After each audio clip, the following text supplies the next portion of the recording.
Hello అండి, నేను అరుణానందగిరి. ఇప్పుడే ముగ్గులేసి ఇంట్లోకి వచ్చిన. పక్షులు బాగా అల్లరి చేస్తున్నాయని ఒకసారి చూద్దామని వచ్చిన.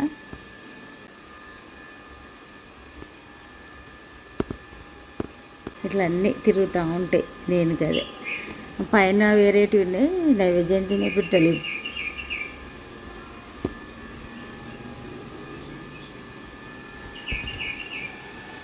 పైన ఉన్నట్టున్నది, పైన కూర్చున్నాయి. సరే ఇంట్లోకి వెళ్దాం. వాటి వాయిస్ వినబడి నేను వచ్చేసరికి పైకి చూడండి. నైవేద్యం తినే పిట్టలే కానీ ఇవి చాలా పెద్దగా ఉన్నాయి. రెండు వస్తాయి. ఇప్పుడు వచ్చిన పిల్లల వస్తే తింటే వెళ్ళిపోతాయి. సరే పూజ చేసుకోవాలి, టైం అవుతుంది. నేను అరుణానందగిరి. ఇప్పుడే మన పూజ సంపూర్ణమైంది. బయటకు వెళ్దాం.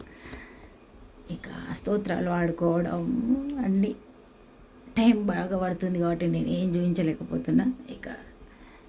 అయితే బయటకు వెళ్దాం. నిత్యవారి స్తోత్రాలు చదువుకొని ధూపం దీపం నైవేద్యం ఇవే 5 పంచోపచారాలు. ఈరోజు ఇప్పుడే పూజ అయిపోయింది. పూజ అయిపోయిన తర్వాత ఆల్రెడీ పాలు మనం పూజ టైంలోనే పెడుతున్నా. ఇప్పుడు ఈరోజు బన్సాలి రవ్వ ఉప్మా వేస్తున్నా. తొందర చేద్దాం. మరి అన్నీ ఉప్మాలో ఒకటే రకం, కాకపోతే రవ్వలు వేరు అంతే. వాటర్ ఒకటి. దీనికి 1 కప్పు రవ్వ అయితే 2 కప్పుల వాటర్ వేస్తే సరిపోతుంది. దానికి ఉప్మా రెడీ అయిన తర్వాత చూద్దాం. చూడండి, దొడ్డు రవ్వ తోటి ఉప్మా చేసిన ఈరోజు మంచి టేస్ట్ ఉంటుంది. ఇప్పుడు తిందాం. తిని టీ తాగుదాం. టీ కూడా పెట్టినా.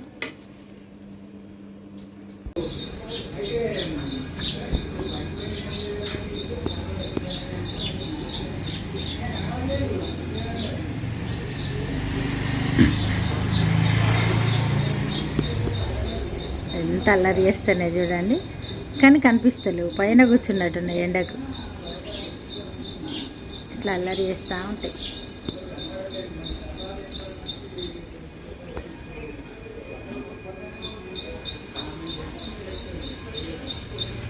ఎక్కడున్నాయి అసలు? పైన ఉన్నట్టున్నాయి. చూడండి, ఒకటి వస్తాయి, ఒకటి పోతుంది. ఇట్లా జరుగుతూ ఉంటుంది. మార్నింగ్ 8:45 అవుతుంది. పిల్లలందరూ స్కూల్కి వెళ్తుండ్రు.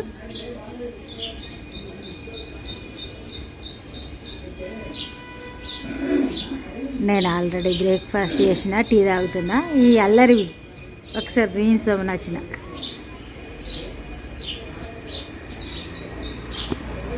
ఇంట్లోకి వెళ్దాం. ఇప్పుడైతే తొందరగా వంట చేస్తున్నా. వంట చేసి లంచ్ చేసిన తర్వాత అమ్మ దగ్గరికి వెళ్దామని అనుకుంటున్నా. కొంచెం అమ్మకు సిక్కుంది. అక్కడికి వెళ్ళిన తర్వాత వీళ్ళైతే ఏమన్నా చూపించడానికి ప్రయత్నం చేస్తా. అయితే 2 రోజుల నుండి కొంచెం జ్వరం వస్తుంది. ఈరోజు మరి వంట చేసి తొందరగా తిన్న తర్వాత పోదామని అనుకుంటున్నా. అక్కడికి పోయిన తర్వాత చూద్దాం. మళ్ళీ ఏమైనా ఉంటే చూపించడానికి ప్రయత్నం చేస్తా. జాలి పెట్టిన ఉప్పు వేద్దాం. ఉప్పు కారం వేసి మూత పెడదాం. కొంతసేపు రెస్ట్ తీసుకోవాలి. నిలబడి చేసేసరికి అంత అలసిపోయినట్టు అయింది.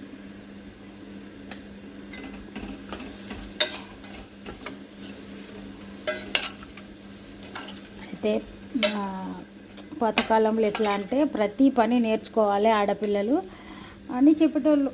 ఎంత జాబ్ చేసినా ఏది చేసినా మళ్ళీ మనకు అన్నీ ఎవరెవరి కుటుంబంలో ఎట్లా ఆచారం ఉంటుందో ఆ పనులన్నీ కంపల్సరీ రావాలన్నట్టుగా చెప్పేటోళ్ళు పెద్దవాళ్ళు. మా పరువు తీస్తావా, మా ఇంటి పరువు తీస్తావా, ఇట్లా కూడా అనేటోళ్ళు. అంటే నేర్చుకోకపోతే అట్లా. ఇప్పుడు అదంతా ఏం లేదు. అన్నీ కొనుక్క తినుడికే వచ్చినాయి. కానీ సరే, నాకు కర్రీ అవుతూ ఉంటుంది. కొంచెం రెస్ట్ తీసుకుంటా.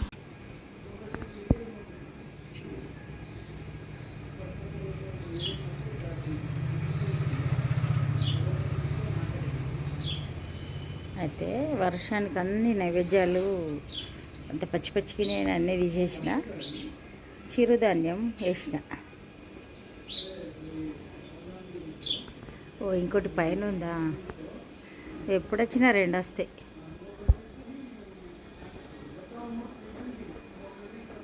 ఇక అమ్మను హాస్పిటల్లో జాయిన్ చేసిండ్రు. నిన్నైతే ఐసీయూలు ఉండే, ఇవాళ అయితే మామూలు స్పెషల్ రూమ్కు షిఫ్ట్ చేసిండ్రు. ఇక ఈరోజు అయితే ఇంతే మరి.